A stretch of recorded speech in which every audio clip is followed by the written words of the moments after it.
We are talking about losing your love of the game. All right, what do you do when your player has lost their love of the game? Make sure to stay tuned and check it out. Thanks so much. If you guys don't know who I am, I'm Coach Taylor, coach, trainer, just really super passionate about helping players take the next step in their journey and also being able to give parents the facts, give them the information that they need to be able to support their players.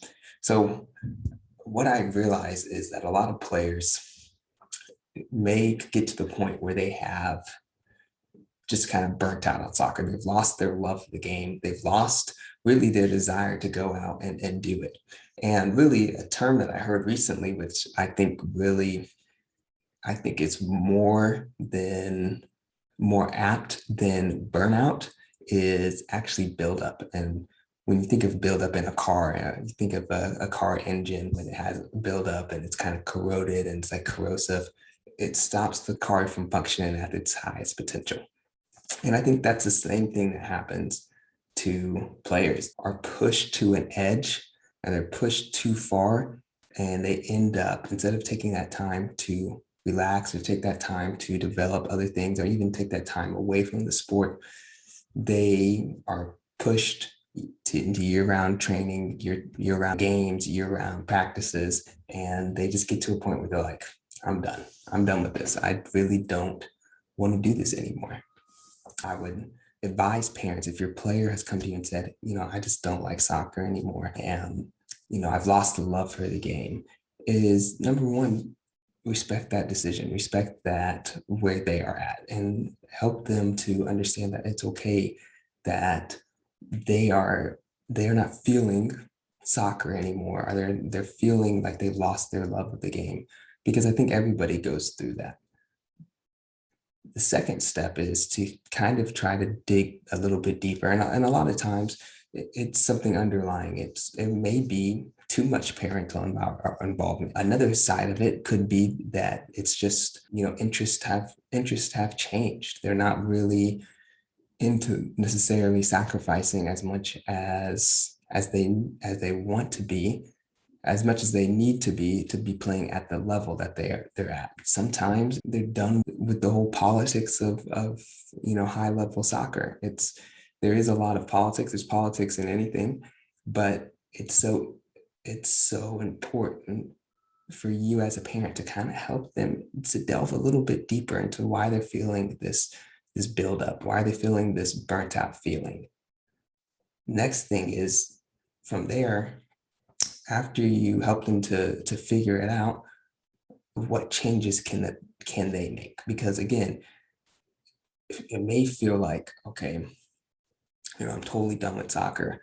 But then I've had parents come to me and say, well, he said he was totally done with soccer. He's focused on something totally different now. And then he comes back, right? And he was like, well, I just, the player's perspective, the parents' perspective was, he just felt burnt out and I wanted to give him that time and space. And the player's perspective may be, I just needed that time. And I think that's human, but I think it's really important, once you kind of delve a little bit deeper into it, help them to realize that, if this is a crucial time in their development, help them to say, like, of course you can absolutely take time away, but understand that there are certain times that you may not be able to get back. That being said, no one knows the future. No one knows what path you can end up on. And so that's what I would advise parents or advise players. Help them to realize that you absolutely can step away from soccer. You can absolutely take time away from the game. Understand that there are certain times that you may not be able to get back. And I think the biggest thing that I have seen is having players to learn how to take breaks while they're in this. One of my favorite graphics is this graphic that I saw recently, where it's the difference between someone who just grinds at 110% all the time and someone who grinds hard and then takes a break. grinds hard and then takes a break, grinds hard, takes a break, grinds hard. So they may not be at that 150% all the time, but instead they're grinding super hard, but then they're allowing themselves to rest, grinding super hard, allowing themselves to rest. And I think that is a better way to do this. It's allowing players to understand, okay, this is my body's limit, and let me take a break. Instead of saying, okay, I have 3 games on the weekend. I have practiced 4 days a week. I have private training on Friday. When are you allowing your body to rest? When are you allowing your mind to rest? When are you taking those breaks that you need as a player to allow you to be performing at the best? It's important even, you know, during the holidays, even just during the school year, take a week off, take 2 weeks off. That's not going to kill you. It's stepping away from the game for that time, because I really truly believe that's going to allow your player to rest, reset, and then come back hungrier than ever. And I think players who do that, those are the ones who end up going far, because it's part of their natural routine of work.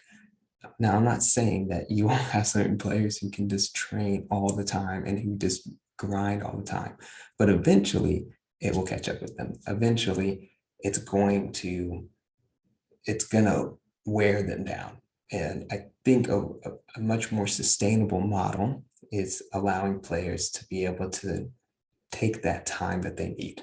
So if you're a parent and you're listening to this, what can you do? It may go against conventional wisdom. It may go against and it may hurt your player where they're at. But I think it's really important for you, if you're starting to notice that your player is kind of dragging, they're not really wanting to go to practice, they don't really train on their own, they're not doing the things that they need to do to be successful. Maybe they're experiencing this buildup.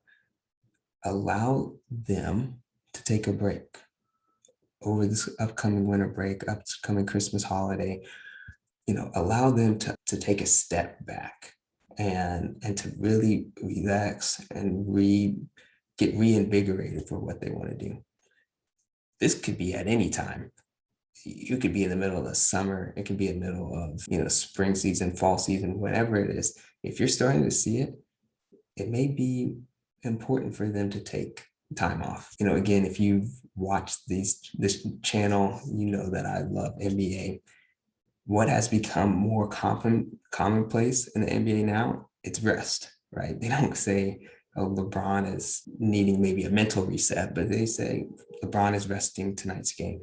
If professional athletes know that it's extremely important to take care of their body, take care of their mind, to take a break from time to time, then it's just as important for the youth athletes to know that as well. They need to know that if they miss one game on the weekend, if they miss a tournament, if they miss, a practice, or they take a week away from the game, that it's not going to be killer. It's not going to be career ending.